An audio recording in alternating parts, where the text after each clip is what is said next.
गांव के एक किसान का लड़का पढ़ लिख कर कमाने के लिए दूसरे मुल्क चला गया।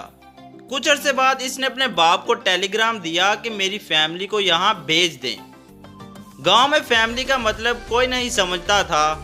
आखिर एक शख्स ने बहुत सोच विचार के बाद बताया कि फैमिली का मतलब रज़ाई है। किसान ने लड़के को जवाब में लिखा, तुम्हारी फैमिली को चूहे खा गए हैं, तुम वहां से नई खरीद लो।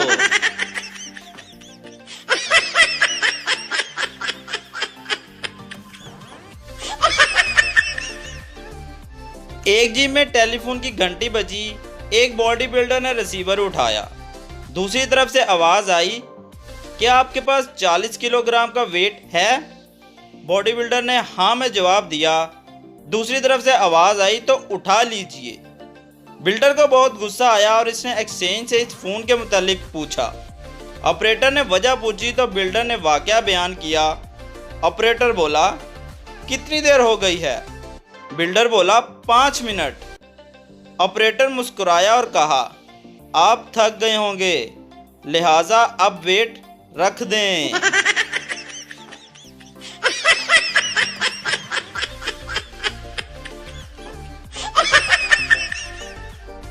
माँ ने पप्पू को रोते हुए देखा तो प्यार से पूछा, मेरे चंदा को किसने मारा है? क्यों रो रहा है?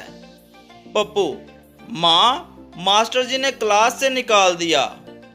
माँ, जरूर तूने कोई शरारत की होगी। पप्पू, कसम ले लो जो मैंने कोई शरारत की हो, मैं तो क्लास में आराम से सो रहा था।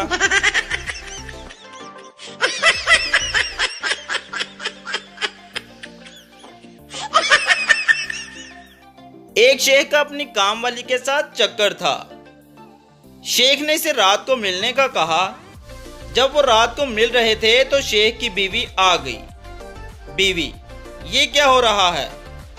शेख, वो मैं इसको बता रहा था कि तुम अभी जाग रही हो।